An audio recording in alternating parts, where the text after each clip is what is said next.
Graça e paz da parte de Deus. Coronavírus, a ciência, é o tema que nós queremos debruçar agora. Vemos a Bíblia rogando, bradando, falando, narrando, pregando, proclamando o Evangelho por intermédios de vários sinais que vão acontecer acerca da vinda de Jesus. Nós estamos a falar sobre uma série de sinais que tem que acontecer segundo a vinda de Jesus, porque Mateus capítulo de número 24, do versículo 1 até o versículo 3, a Bíblia diz que os discípulos levaram Jesus até no templo, mostraram para ele o templo tão bonito. Ao sair do templo, eles falaram para Cristo que olhasse naquela estrutura extraordinária, completamente bonita. Jesus, olhando para a estrutura, vira para os discípulos e diz: não vedes tudo isso?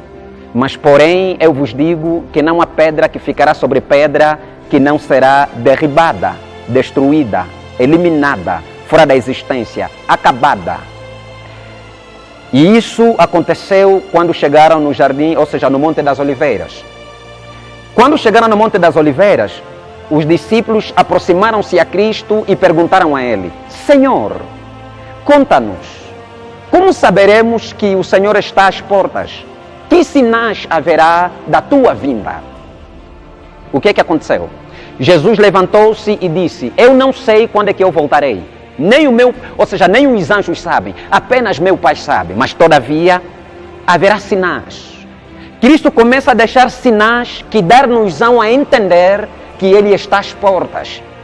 Cristo começa a apresentar sinais que nos darão a entender que o tempo da igreja de Cristo na terra está esgotando, está terminando. Cristo começa a nos dar sinais que, quando esses sinais começarem a ser visíveis diante de nós, é necessário que a igreja se envolva mais com o reino.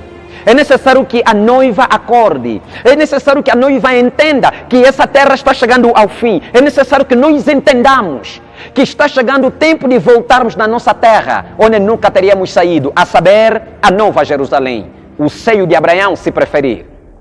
Os sinais, volto a repetir, os sinais não são para o mundo. Não é para que o mundo desperte através dos sinais se converterem e se renderem a Cristo. Não. Os sinais é para a igreja, é para a noiva do Cordeiro. Para que através dos sinais a noiva desperte e se envolva mais com o reino. Para que através dos sinais a noiva entenda que o tempo da sua estadia na terra chegou ao fim. E de que as coisas estão mais sérias do que nunca. Coronavírus, a ciência, é o tema onde nós queremos nos basear. Diante de todos os sinais que Jesus apresentou, já falamos sobre vários, sobre a política mundial, os sinais políticos, como é que a política vai se comportar. Já falamos sobre os sinais morais, os sinais sociais, falamos sobre a urgência de arrependimento, um chamado para o arrependimento, sobre vários sinais. E hoje nós queremos falar sobre o sinal da ciência, ou seja, qual será o comportamento da ciência nos últimos dias. Comportamento tal que dar-nos a entender que Cristo já quer arrebatar a sua noiva. Como é que a ciência vai se comportar? Como é que o mundo, qual será a mordomia, qual será a gerência da ciência na Terra? E essa gerência científica nos dará a entender de que Jesus está batendo as portas. De que o tempo dessa Terra durar está chegando ao fim. Qual será esse sinal? Ou como é que será esse comportamento científico? Daniel capítulo de número 12, versículo de número 4. Daniel capítulo de número 12, versículo de número 4 diz assim: tu, porém, Daniel, fecha estas palavras e sela este livro até o fim do tempo. Olha, a Bíblia está a dizer fecha até o fim do tempo. E continua a dizer: muitos correrão de uma parte para outra, e o conhecimento se multiplicará. Muitos correrão de uma parte para outra, e o conhecimento se multiplicará. A palavra conhecimento, há versões que diz o saber se multiplicará, e há versões que diz a ciência se multiplicará. A palavra ciência, a palavra conhecimento e a palavra saber são praticamente palavras sinônimas, porque a palavra ciência é oriunda do hebraico, e que corresponde à palavra scientia em latim, que literalmente para o português quer dizer conhecimento ou saber. Então, quando estamos a falar de conhecimento, saber ou ciência, estamos a falar da mesma coisa. E o que a Bíblia está a dizer aqui é o comportamento da ciência nos últimos dias. A Bíblia diz que quando chegar no último tempo, nos últimos tempos, na última hora, na hora 1/10, segundo o livro de Mateus 20, e na última hora, segundo 1 João capítulo de número 5, ou seja, capítulo de número 2, versículo de número 19, João chama de a última hora, o que vai acontecer é que o comportamento da ciência haverá uma multiplicação. A ciência vai se multiplicar, o conhecimento vai se multiplicar, o saber vai se multiplicar. Há 2 séculos atrás, a ciência multiplicava-se de 50 em 50 anos. Para que a ciência se multiplicasse, levava 50 anos. Ou seja, se temos um telefone agora, para que tenhamos um outro telefone, de uma outra marca, um outro modelo, era necessário que passasse 50 anos. Depois, há um século para cá, a ciência multiplicou-se de 25 a 25 anos. Mais tarde, na metade do século passado, a ciência começou a multiplicar-se de 10 em 10 anos. Já no princípio desse século, 21, a ciência começou a multiplicar-se de 19 a 19 meses, segundo a estatística mundial. Hoje, assim que nós estamos a falar, a ciência multiplica-se de 3 em 3 meses ou menos do que isso. Ou seja, a ciência desenvolveu de tal maneira que se hoje nós termos um telefone de marca no mercado, precisamos no máximo de 3 meses para termos um outro telefone no mercado. Se hoje não temos uma roupa de marca no mercado, precisamos no máximo de 3 meses para termos uma outra marca de roupa no mercado. Por isso é que o telefone iPhone 10 você ainda não tem, mas o 11 já foi anunciado. O Samsung Galaxy S8, 9 você ainda não tem, mas o 10 já existe. Por causa da multiplicação da ciência. O conhecimento se multiplicou, que de 3 em 3 meses o mundo muda na sua totalidade. E isto significa que é um sinal claro da ciência que o mundo está no fim. Biblicamente falando, profeticamente abrogando. Nós estamos a dizer que esse é um sinal científico que nos dá a entender que o mundo está no fim. Por causa da ciência, o homem já não ouve mais a Bíblia. São pouquíssimos homens que ainda ouvem a Bíblia. Por causa da ciência, o homem já está perdido. Por quê? A ciência, hoje em dia, fez com que os atos proféticos, as pregações, os profetas, sejam questionados e analisados segundo o conhecimento da psicologia, segundo o conhecimento da sociologia e da filosofia. Eu vi um documentário há 2 anos atrás, não hoje, há 2 ou 3 anos atrás, e esse documentário até hoje está no computador de alguns filhos meus, um computador que explica segundo a ciência, é um documentário, ou seja, um documentário. Eu vi um documentário há 2, 3 anos atrás, está no computador de alguns filhos. Esse documentário explica cientificamente os milagres, todos os milagres do livro de Êxodo. É uma explicação científica que vem para explicar como é que os milagres do livro de Êxodo aconteceram. Ou seja, como quem diz, isso não é Deus que fez. A natureza em si são alguns fenômenos naturais que aconteceram e nós como cristãos somos fanáticos que estamos a querer atribuir tais atos a Deus. Pegar a ciência para explicar um milagre bíblico é completamente um absurdo. Mas por que isso tudo está acontecendo? Por causa da multiplicação da ciência. A ciência cresceu de tal maneira que agora questiona a ação de Deus na Terra.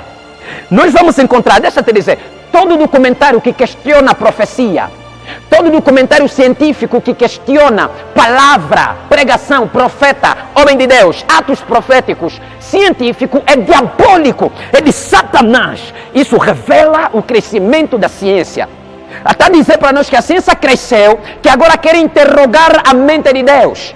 Paulo fala da sua primeira epístola de Coríntios, capítulo 2, versículo de número 7. Quem conheceu a mente de Deus para instruí-lo? É uma pergunta. A resposta é: ninguém instruiu Deus para agir de tal maneira. Logo, é impossível que os atos de Deus sejam explicados segundo a ciência, e sim segundo o Espírito Santo. Eu conheço livros que falam sobre fenômenos religiosos, livros que falam sobre a igreja, falam sobre cristianismo, livros que falam sobre Deus.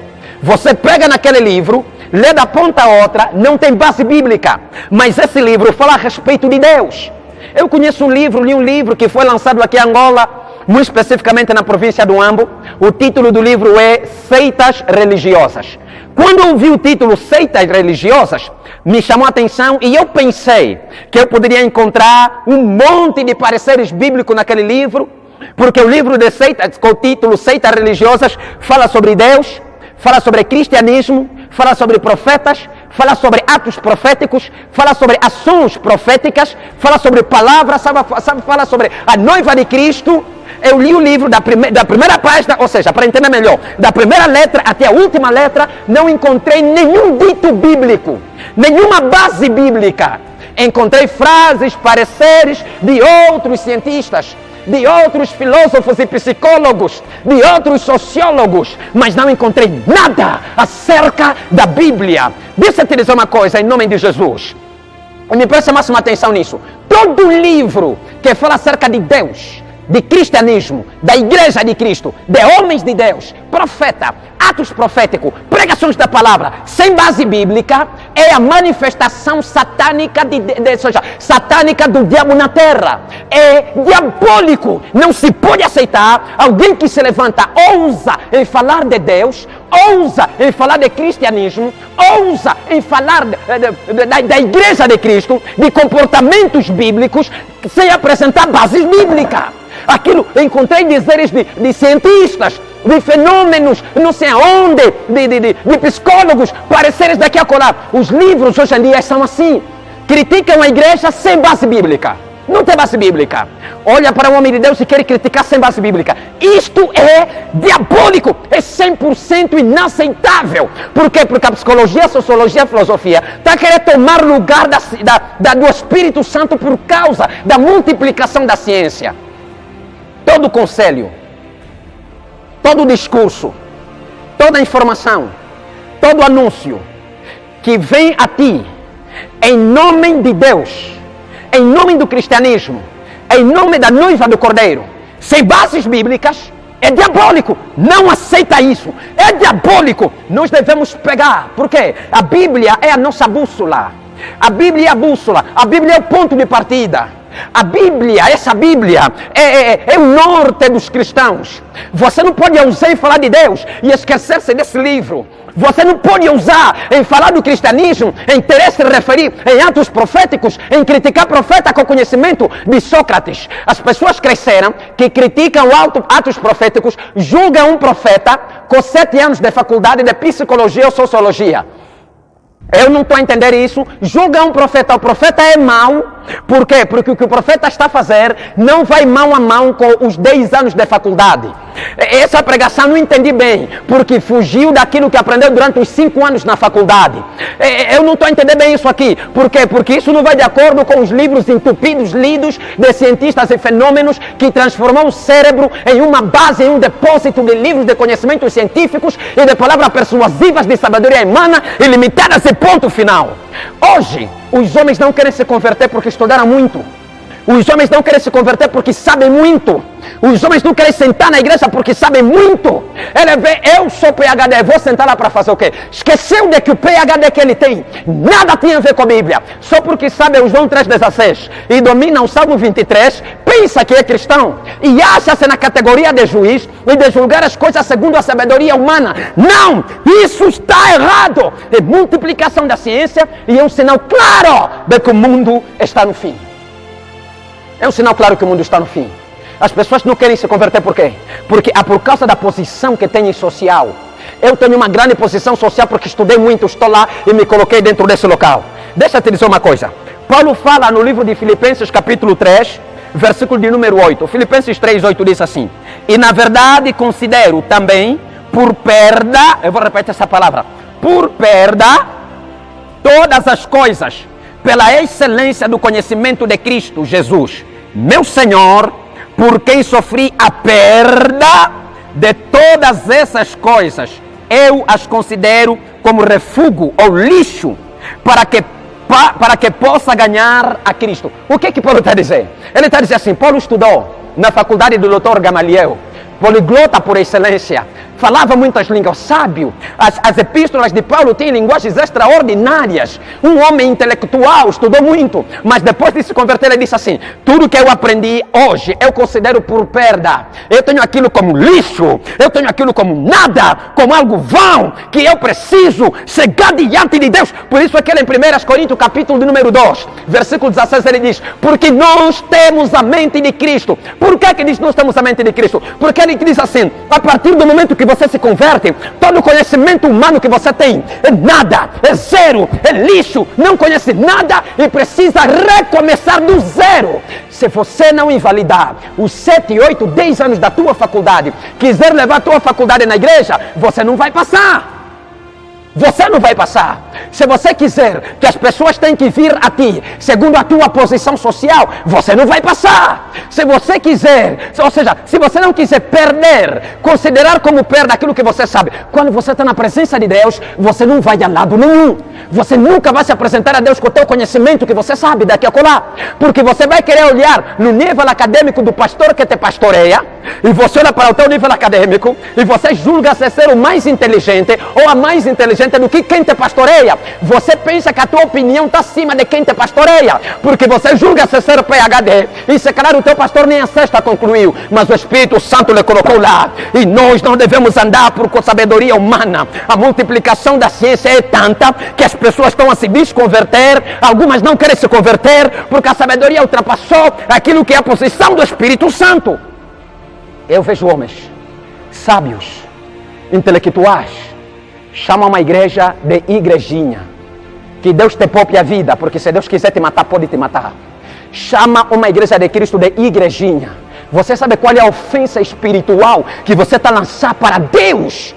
Para que algo seja igreja. Jesus deu no mínimo de 2 a 3 pessoas. Eu estou no meio deles, a igreja. Agora, um local onde acontece milagre. O ímpio se converte, o convertido é batizado, o batizado é arrebatado, o acorrentado é liberto, o perdido é achado, o distante é trazido para próximo. Você quer olhar para aquele local e chamar de igrejinha, onde Jesus se manifesta. Por quê? Por causa da sabedoria humana, por causa da multiplicação do conhecimento, porque as pessoas cresceram de saber que agora a Bíblia tem que estar reduzido a tudo que se aprendeu na faculdade, tudo que se aprendeu na escola.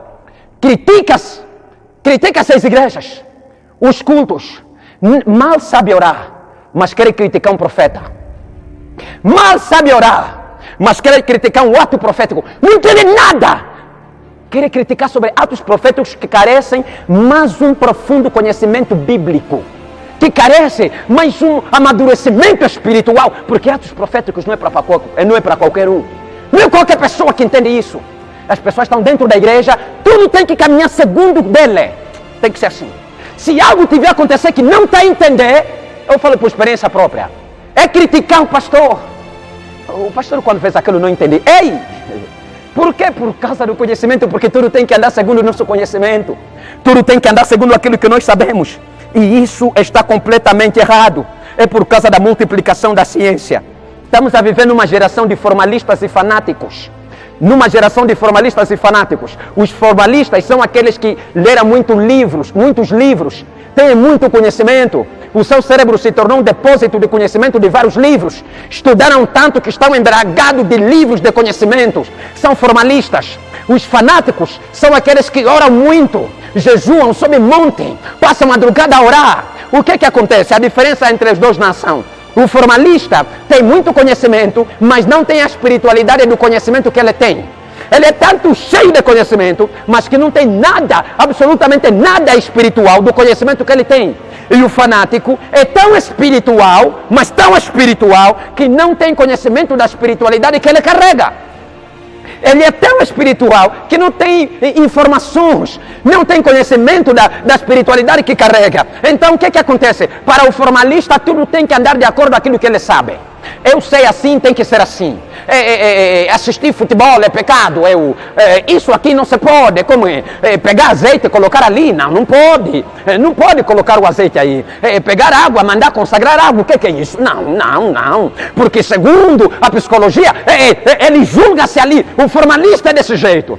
O fanático que é tão espiritual, mas não tem a sabedoria, não tem o conhecimento, não tem o saber, a ciência da espiritualidade que tem, é diferente. Quando um gato passa em cima da chapa, está amarrado, é demônio. Se uma barata tiver passar em frente, em nome de Jesus Cristo, está amarrado. Qualquer coisa que tiver acontecer, está a conduzir, gasolina acabou no caminho, Satanás. Ele andou ao está a andar, tropeçou, quase que caiu, é uma armadilha. Alguém fez isso. Está amarrado em nome de Jesus. Por que todo esse fanatismo? É porque é tão espiritual, mas não tem conhecimento da espiritualidade que carrega. E tudo isso acontece quando nós estamos numa geração de formalistas e fanáticos. O que é que tem que existir? Ou seja, o que é que está a dominar tudo isso? É a multiplicação do conhecimento, a multiplicação do saber, da ciência. Porque por causa do conhecimento, por causa da ciência, da multiplicação do saber, o mundo se tornou mais científico do que pela fé. O mundo age mais pela ciência do que pela fé. Hoje em dia nós vamos encontrar mais ações relacionadas à ciência do que ações relacionadas à fé. As pessoas agem mais pela razão do que pela fé. É mais pela razão. Por quê? Porque a ciência tem prova sem certeza. E a fé tem certeza sem prova. Vou repetir. A ciência tem prova sem certeza. E a fé é ter certeza sem prova. E por causa da multiplicação do conhecimento, as pessoas agem mais pela certeza do que pela... Ou seja, agem mais pela prova do que pela certeza. Agem mais pela prova porque a prova é a razão da nossa mente. E não muito mais pela certeza, porque a certeza é a fé da nossa crença. A diferença é de que a ciência age mais pela prova. Por exemplo, a teoria de Charles Darwin, que diz de que o homem veio do macaco. Charles Darwin crê, e a ciência crê, que o homem veio do macaco. Isso é uma prova que eles têm de que o homem veio do macaco. Mas não têm certeza, a ciência não tem certeza que verdadeiramente o homem veio do macaco. Porque se o homem veio do macaco, isso é uma certeza absoluta, então até hoje existem macacos. Esses macacos que até hoje existem, teriam se tornado também pessoa, continuariam a se tornar pessoa. E o que fez para que o macaco parasse de se tornar pessoa? Existem macacos. E nós hoje, em vez dos macacos se tornarem pessoa, nós pessoas é que comemos os macacos. Eu como carne de macaco. E se calhar você que me assiste também come carne de macaco. Então estamos a comer carne de pessoa, dos nossos camaradas. E não é verdade. A ciência tem prova que o homem veio do macaco. Prova segundo a ciência. Mas certeza de que o homem veio do macaco não tem. Essa é uma das provas. A segunda prova, ou seja, o segundo exemplo, é a teoria de Big Bang. Big Bang diz que a Terra tem 13,56 bilhões de anos. E que a vida começou a partir de um átomo. O átomo quebrou-se e dividiu-se em galáxias, células, por ali foram estrelas, e veio se tornar, até que se tornou Terra, criou o primeiro planeta, ou seja, o primeiro continente. A Terra era um único continente, o único continente é chamado Pangeia. Depois as placas tectônicas começaram a dividir os continentes, blá blá blá, segundo a ciência. Mas todavia, a ciência, essa é a prova que a ciência apresenta, mas não tem certeza. Por quê? Porque a mesma ciência diz que o átomo por si só não pode quebrar. É necessário que alguém se levante e quebre o átomo. Se o átomo por si só não quebra, a vida começou a partir da quebrança de um átomo. A pergunta é, quem quebrou o átomo? Até hoje a ciência não tem resposta para tal. Logo, não tem certeza, mas tem prova de que a vida, ou seja, a vida veio a partir da quebrança da quebra de um átomo. O outro exemplo que quero aqui apresentar da ciência, que tem prova, mas não tem certeza, é a origem da língua. Eu sou linguístico, eu sou poliglota. Sou linguístico. Estudei língua na faculdade no ICED. O livro que nós usamos lá para falar sobre a origem da língua é o livro do George Yule. George Yule, ele começa a falar sobre a origem da língua. Dá várias fontes da origem da língua. A fonte natural, ao levar objetos, cortar, fazer e tal. Ele dá várias fontes da existência da língua. No livro de George Yule é um livro científico. A ciência chegou a ponto de se render à Bíblia. É um livro científico que carrega consigo um versículo bíblico.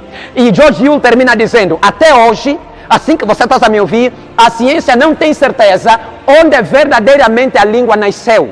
Eu que estou a falar é que está escrito na ciência. A ciência não tem certeza. Eles dão algum parecer, mas eles terminam dizendo, a possibilidade é de que, na verdade, a língua é de uma origem divina. Porque até hoje, a ciência não consegue exatamente provar de onde originou a língua. A ciência prova, mas não tem certeza. E a fé? A fé é ter certeza sem prova. Eu creio que a salvação é pela fé. A salvação é pela graça por meio da fé. Eu creio que Jesus morreu no Calvário por mim. Eu creio que recebi Jesus, o Espírito Santo vive em mim. Se você me pedir para te mostrar, te provar que o Espírito Santo mostra em mim, eu não tenho como te mostrar isso. Não tenho como te dar algo palpável. Eu creio que o Deus fez o homem. Deus disse, haja luz e houve luz. Mas como eu vou te provar que Deus disse, haja luz? Não tenho como te provar. Mas eu tenho certeza de que Deus falou e as coisas aconteceram. Eu tenho certeza que Deus é quem disse que a terra se divida e que a terra reproduz. Se divida das águas, as águas multipliquem e também se divide água doce e água salgada. Eu tenho certeza, mas eu não tenho como te provar que é isso que Deus fez. Mas eu tenho certeza e creio que é isso que Deus fez. E a multiplicação do conhecimento tirou-nos a ação da fé e posicionou-nos a ação da ciência. Ou seja, agimos mais pela prova, pela razão, do que pelos atos da fé, propriamente da fé. Já não cremos mais naquilo que Deus pode fazer. Acreditamos mais naquilo que nós estamos a ver. E isso é sinal de que o mundo está chegando no fim. O mundo está chegando no fim. A multiplicação da ciência fez com que agora, quem entende melhor acerca da sociedade é o sociólogo. Já não é mais a espiritualidade, já não é mais aquele que conhece Jesus. Quem entende melhor a sociedade agora é o sociólogo. Quem entende melhor a pessoa, o ser humano, agora é o psicólogo. O psicólogo é quem entende melhor. Tem esse problema? Procura um psicólogo. Tem esse problema? Procura um psicólogo. Tem esse problema? Fala com um psicólogo. A sociedade está doente? Procura um sociólogo. A sociedade está doente? Consulta-se um sociólogo. Quem conhece melhor a natureza agora são os cientistas e filósofos. Os cientistas e filósofos são aqueles que têm que estudar a Terra. São aqueles que têm que dar a resposta sobre a Terra. São aqueles que têm que fazer aquilo. São que têm que fazer aquilo. Eu estou a ver agora. Tem países no coronavírus, todos os olhos estão virados a cientistas. Estou a ver países e países a investirem milhões e trilhões e bilhões de dinheiros. Estão a pagar a cientista. Por quê? Porque a esperança deles para a cura do coronavírus está depositada na ciência. Está lá. Por quê? Porque a ciência é que entende a natureza. É a ciência que entende, que dá solução. São os filósofos que entendem essas coisas. O mundo agora está virado para cima. Ou está virado desse jeito. Para um melhor pregador tem que ser um bom teólogo. Para ser um bom pastor tem que fazer teologia. Não faz teologia, não é bom pastor. Por quê? Por causa do conhecimento que multiplicou-se. Tudo agora é julgado pela razão. Você, pregador, se mostra o teu papel. Onde é que você estudou teologia? Já não interessa outra coisa. Tem que provar onde é que você fez teologia. Esse é o mundo que nós estamos a viver agora. Essa é a pataquada que nós estamos a viver agora. Através da multiplicação do conhecimento. É o que nós estamos a viver agora. A pergunta é, o que é que a igreja tem que fazer diante dessa pataquada mundial? Diante dessa pataquada que nós estamos a viver aqui? O que é que a igreja tem que fazer? É o que? A ciência desviou a sociedade.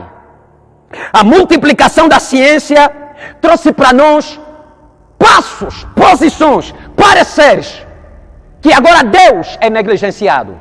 O Espírito Santo já não é considerado. As coisas viraram, a multiplicação trouxe tecnologia, a tecnologia com o saber se juntaram, é a mesma coisa, e a igreja de Cristo está caído para baixo. A pergunta é, o que é que nós devemos fazer? Diante dessa pataquada, tudo começa aqui. A Bíblia diz de que, Filipenses capítulo de número 4, versículo de número 8, quanto aos mais irmãos, tudo que é verdadeiro, tudo que é honesto, tudo que é justo, tudo que é puro, tudo que é amável, tudo que é de boa fama, se há alguma virtude e se há algum louvor, nisso pensai. O que é que a Bíblia está a dizer para nós? Tudo que é bom, amável, tudo que é puro, verdadeiro, tudo que é santo, se há algum louvor, se há alguma virtude, se há alguma coisa que nós devemos fazer nessa terra e nessa época, nós devemos pensar. Se nós não pensar naquilo que é puro, verdadeiro, amável, justo, nós vamos errar. De que maneira? Diante desse todo conhecimento, nós precisamos pensar em que a nossa mente está posicionada. nas palavras persuasivas de sabedoria humana, ou está posicionada na fé em demonstração de poder? Ali está o ponto da interrogação. Para mudar o nosso cenário do mundo, tudo começa a partir daquilo que nós vemos. É o que tem que me ocupar mais? É uma pergunta. É o que tem que consumir mais a minha alma? O que tem que devorar mais o meu espírito?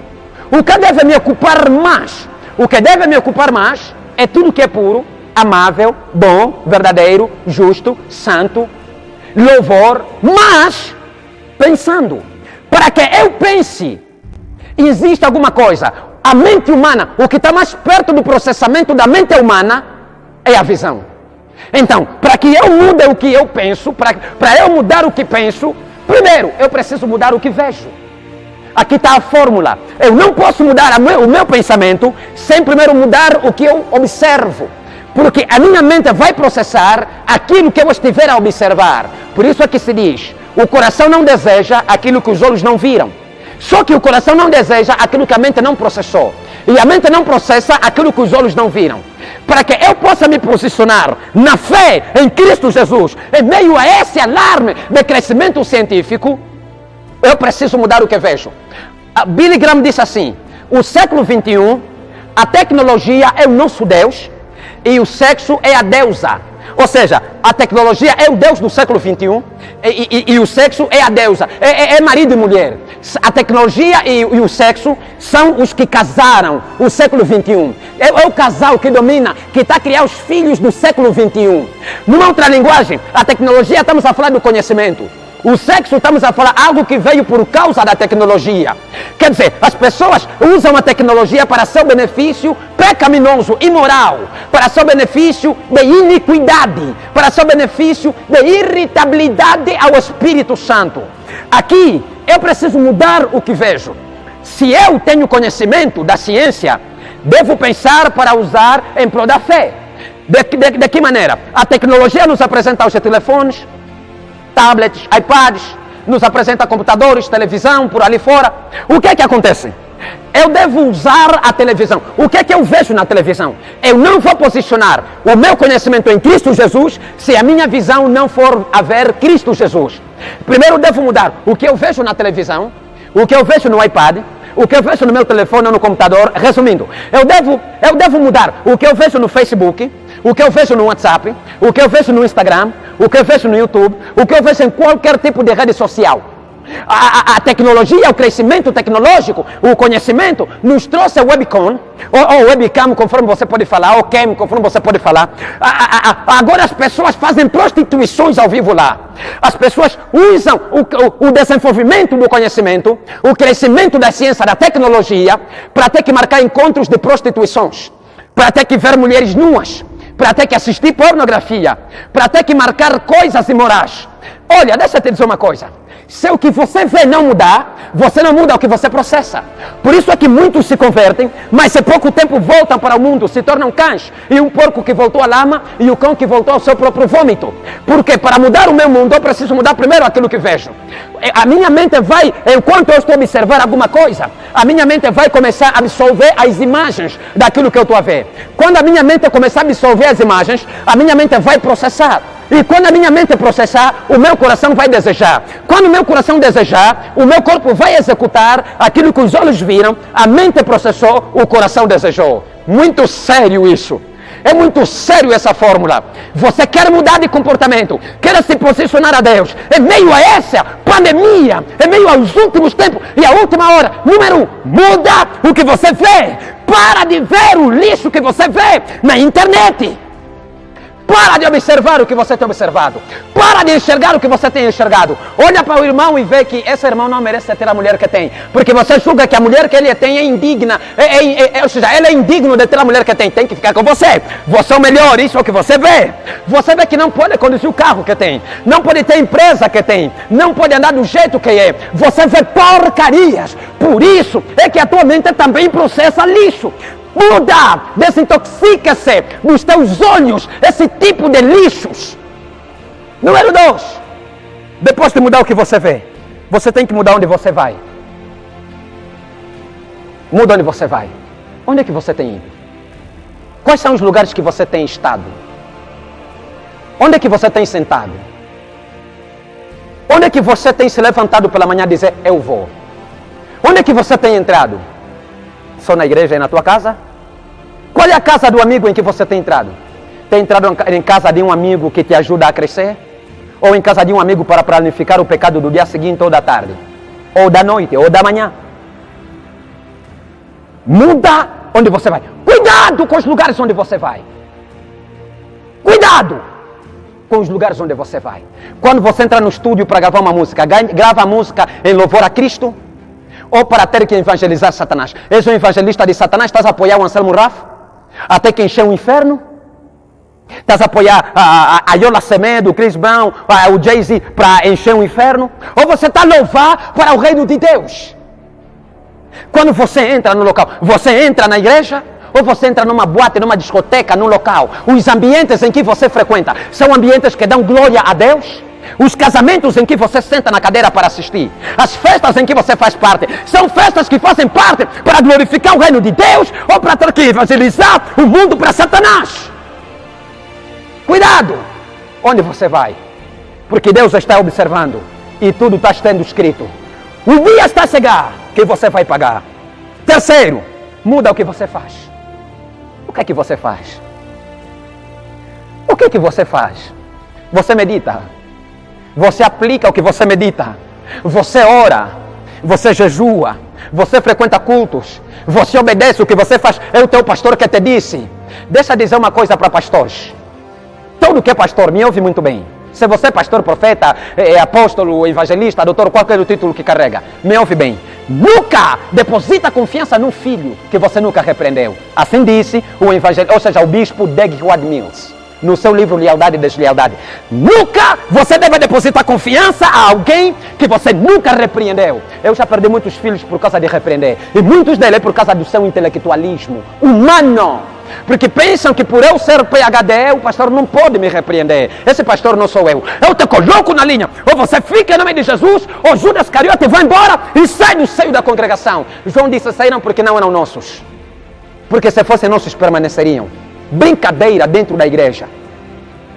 O que é que você faz? Quem te disse para você fazer o que você faz? Essas prostituições que você tem executado, aprendeu de que livro? Não é esse. Quem tem te orientado para cometer as abominações que você tem cometido? Por último, muda com quem você anda. Com quem você se junta? Quem você confia? Com quem você conversa? Quem você senta para receber um parecer? Um conselho? Quais são as pessoas que te rodeiam? Estão cheios do Espírito Santo? Ou estão cheios de Aristóteles, Platão e Emily Durkheim, que só te aconselham segundo a orientação de Karl Marx? Cuidado! Cuidado! Quais são as pessoas que são teus conselheiros? Estudaram aonde? Aprenderam aonde? Aprenderam numa faculdade? Ou também dobraram o joelho para ter que buscar da parte de Deus? Conhecimento se multiplicou. Agora o que vale é a retórica, é a gramática de Luís de Camões. Agora o que vale são as palavras de William Shakespeare. Agora o que vale é a nova versão da linguagem moderna. Brincadeira. Quem são as pessoas que te aconselham no negócio que você faz? Quem aconselha o teu casamento? Tem Espírito Santo? Ou você só olha, é uma pessoa idônea pelo simples facto de ter um conhecimento humano? É ali onde muitos erram. É ali onde muitos se perdem. É ali onde todos desaparecem. A maior parte do que ocupa nossa mente é o que nós enxergamos. Onde é que, quero fazer uma pergunta. O que é que você tem visto? Onde é que você tem estado? E o que é que você tem feito? E com quem você tem feito? Quando na tua igreja tem tido culto. Enquanto na igreja tem uma cultura, você tem estado aonde? Você tem feito o quê? Você tem estado com quem? Enquanto na tua igreja tem culto, você tem estado aonde? Porque há pessoas que têm culto e estão com um amigo em casa. O que que você tem feito? E é desse jeito que a geração está a se perder. Porque eu vou lá para ter que ganhar mais alguma coisa. Pessoas faltam numa vigília porque tem prova amanhã. E as pessoas, até a pastora que dizem, é normal porque temos mais na próxima semana. Quem te disse que você vai chegar na próxima semana? Se você morrer naquela noite, vai te encontrar a revisar. enquanto na tua igreja tem culto, enquanto na tua igreja tem uma atividade, num domingo pela manhã, por que você não tem ido à igreja? O que você tem feito? A hora do culto, onde é que você tem estado? Na cama a dormir? Porque está cansado durante a semana? Você tem ficado em casa porque o pastor me ralhou? Porque o irmão me falou mal? Ou com quem você tem estado? Com teu melhor amigo, que não vai morrer no mesmo dia? Que hoje no coronavírus você lhe barra a porta, lhe bate a porta na cara, não lhe recebe porque ela desconfia, mas nos dias normais é a pessoa que você tem, como aquela pessoa que te faz faltar no culto. Onde é que você tem estado? O que você tem feito? Com quem você tem estado? E o que você tem visto? No horário de culto, da atividade, da oração, da vigília, da meditação, da repreensão de Deus na igreja, onde é que temos estado? Há pessoas, o pastor liga, não atende, porque vê o pastor como amigo dele, diz, não vou atender depois, ainda tenho muita coisa para fazer. Eu quero terminar por dizer, é triste como é que é o desenvolvimento da tecnologia, do conhecimento, do saber. Hoje em dia, os jovens, até adultos, terminam relacionamento a partir do WhatsApp, a partir do Facebook. É só enviar uma mensagem, olha, não quero mais, tá bem. Casamentos estão a estragar a partir da internet. Por causa do WhatsApp, os relacionamentos terminam.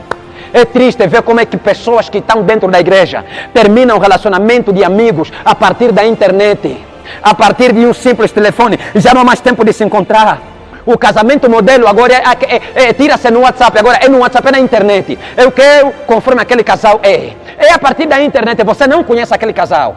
Você não anda com aquele casal, não conhece nada sobre aquele casal. E você julga a vida a partir da internet. E você quer a mesma coisa. As mulheres querem que o homem romântico tem que ser como aquele homem que viu na novela, como aquele homem que assistiu no filme tal. Aquilo é simplesmente uma ficção. Ele não é assim na vida real. Aquilo é simplesmente algo que plantaram lá. Agora, o modelo já não é mais Bíblia. O modelo agora é internet. O modelo é WhatsApp, é Facebook. Eu admiro aquele casal. O que é que te faz admirar? Não é porque você os conhece, não conhece nada daquele casal. É a internet que está tentando apresentar aquilo a você. E você quer tirar um casamento modelo a partir da internet. Hoje em dia as coisas estão a funcionar desse jeito. Os casamentos estão a estragar por causa da internet. O homem está tão acostumado à masturbação, fica masturbado com uma mulher de nádegas grande e casou com uma mulher de nádegas pequena. O que é que acontece? Quando vai em casa, a sua esposa está lá, já não tem prazer sexual pela esposa, porque ele está acostumado a se masturbar com uma mulher de rabo grande e a mulher não tem aquelas nádegas, então não sabe o que fazer e prazer sexual morre, se perde e o casamento desaparece, porque o prazer sexual desapareceu e o casamento morre. Por quê? Por causa da internet.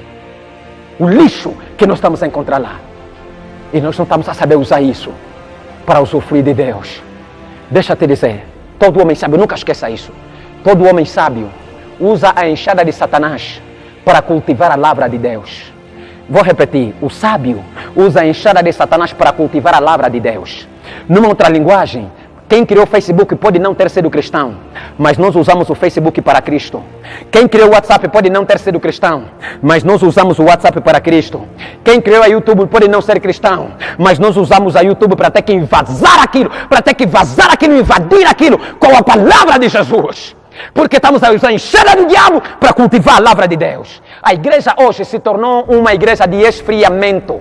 O esfriamento da igreja está completamente claro e bem visível. A igreja tem falta de oração, tem falta de vigília, falta do conhecimento da palavra, falta de santidade. Não há nada. Tudo por quê? Não há leitura da palavra. Tudo por quê? Por causa do desenvolvimento da sabedoria, do desenvolvimento do saber, da tecnologia. Às 0 horas, o Espírito Santo desce. Ele quer falar com você. Te encontra no WhatsApp a planificar a prostituição do dia seguinte. Às 0 horas, o Espírito Santo desce. Te encontra no Facebook a falar com um amigo, com uma irmã, a masturbar-se lá, a conversar conversas profanas e coisas que não tem nada a ver. O Espírito Santo, quando desce, ele te encontra, já não está mais tempo de orar, porque a pessoa passa mais 5 horas na internet e 15 minutos de oração, 4 horas na internet e 10 minutos na oração. Já não há tempo para se buscar Deus, porque a internet ocupou. Estamos quase todos em quarentena. O que estamos a falar em quarentena? Quantas vezes você entra no Facebook por dia? E quantas vezes você abre a tua Bíblia por dia? Quantas vezes você vai ao culto por semana. E quantas vezes você entra na internet para fazer o que você quer por semana? Porque a internet roubou tudo. Temos uma geração promíscua, uma geração que traição agora é modo, engravidar-se, se tornou liga dos campeões. Vamos lá ver, competir agora, quem vai ganhar e quem vai perder. Agora se tornou sacar gravidez, se tornou algo natural. As pessoas têm uma maldade, quer dizer, o homem se tornou tão maldoso por causa da multiplicação da tecnologia, do conhecimento, que aquilo que é a fé, a verdade da palavra, já não temos mais tempo. Voltemos, por amor do Pai, às Sagradas Escrituras.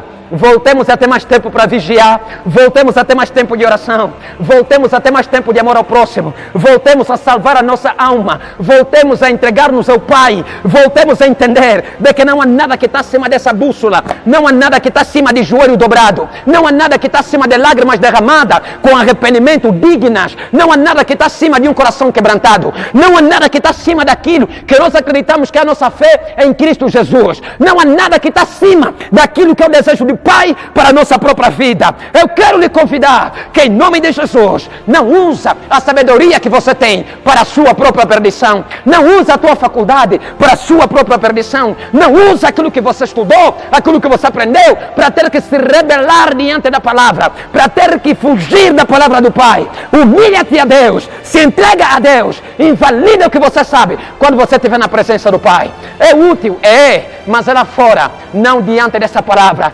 Aqui só vale o que aqui está escrito. O que aqui não está escrito não vale. Tudo que é válido já está escrito aqui nesse livro. E tudo que é inválido não está aqui. Nós devemos seguir o que está escrito aqui. Em nome de Jesus, convirta-te e ofereça-te a Deus. Que Deus tenha misericórdia de nós. Que Deus nos poupe a vida e tenha misericórdia da nossa alma. Cuidado com a tecnologia.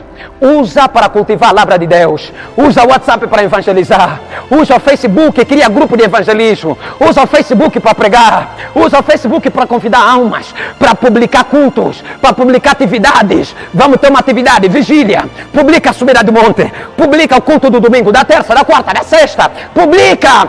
Usa o Instagram para publicar as tuas atividades. Enfatiza acerca de Cristo. Fala de Jesus de manhã, de tarde, de noite. Embebeda as tuas redes sociais acerca da Bíblia, das Sagradas Escrituras.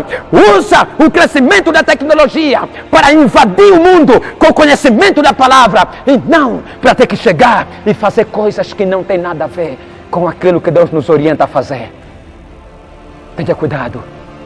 Tenha cuidado. Tenha muito cuidado. Não usa Facebook para mostrar aquelas tuas pernas bem podres e bem moles. Não usa Facebook para mostrar aqueles teus seios bem caídos, tipo chinelo. Não usa Facebook para mostrar aquelas porcarias de partes corporais que só Satanás tem direito de te ver. Nós queremos pessoas que guardam a santidade do Pai, que guardam seu corpo como se fosse algo merecedor simplesmente a uma única pessoa. Usa Facebook para publica foto, publica, mas deixa ela ser decente, por favor. Não publica foto com biquíni, não publica foto com sutiã, não publica foto para ter que atrair homens, curtirem likes, uau, não faça isso. Mas uma coisa eu quero te dizer, o mundo está no fim. Muito em breve, a noiva de Cristo será arrebatada. E nós onde é que estaremos?